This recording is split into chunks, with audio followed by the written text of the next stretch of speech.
మీకు కేటాయించిన సీట్లలో మీరు ఆశీనులై ఉంటే సభను కాసేపు క్లీన్ చేసుకుంటే మళ్ళీ తదుపరి కార్యక్రమం ఇంకా చాలా ఉంది. మనం అందరము ముచ్చటించుకొని మనస్ఫూర్తిగా ముచ్చటించుకునే సమయం చాలా ఉంది. కాస్త కిందికి వచ్చి మీకు కేటాయించిన సీట్లలో కూర్చుని ఉంటే తదుపరి కార్యక్రమం ముందుకు కొనసాగుతుంది.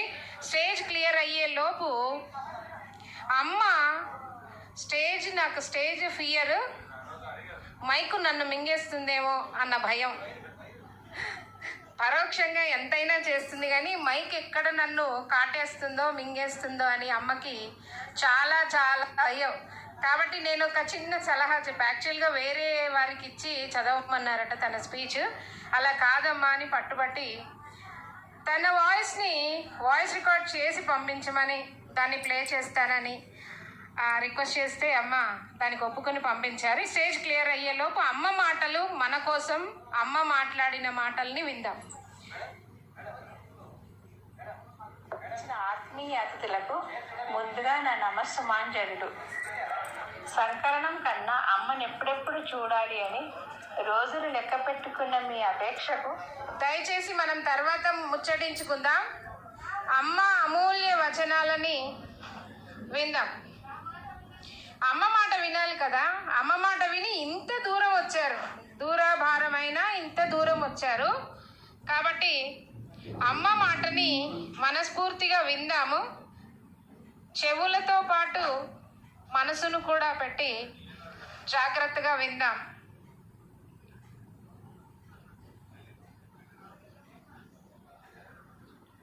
వేదికను అలంకరించిన పెద్దలకు, సాయి వన కుటుంబ సభ్యులకు, ఇక్కడికి వచ్చిన ఆత్మీయ అతిథులకు ముందుగా నా నమస్సుమాంజలుడు. సంకలనం కన్నా అమ్మని ఎప్పుడెప్పుడు చూడాలి అని రోజులు లెక్క పెట్టుకున్న మీ అపేక్షకు, మీ అత్యంత అభిమానానికి ఏమీసి తీర్చుకొని మీ రుణం.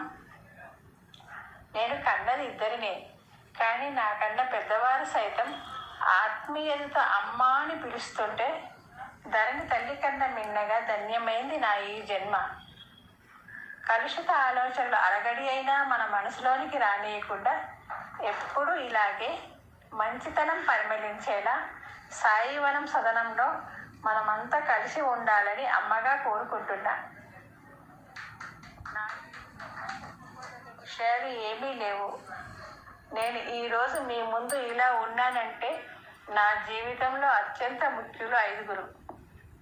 మూగబోయిన నా కళకి ఉత్తేజం నింపి నన్ను ఎంతగానో ప్రోత్సహించి నా మనసులో మళ్ళీ కవన బీజాలు నాటింది నా పెద్ద కొడుకు సుషీరు.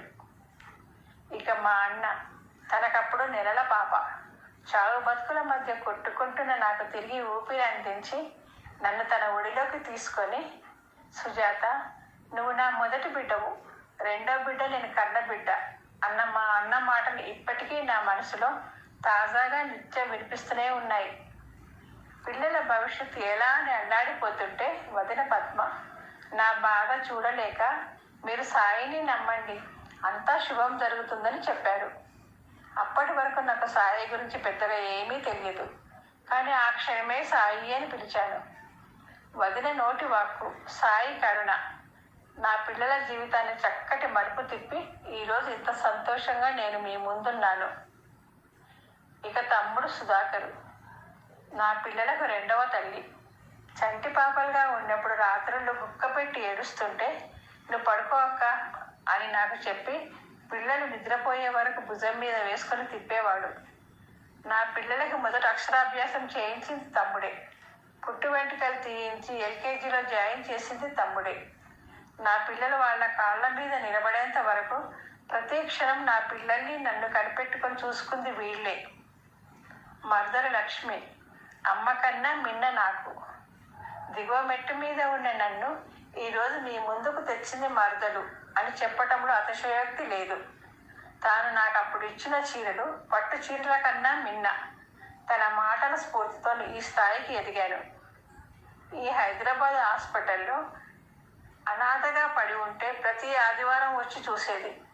ఆ క్షణం తనలో నాకు అమ్మ కనిపించేది.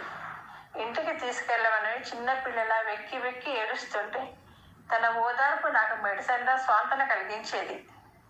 తల్లి వేరు లాంటి ఈ నలుగురు నా జీవితంలో లేకుంటే మీ అమ్మ ఈరోజు మీ ముందు ఉండేది కాదు.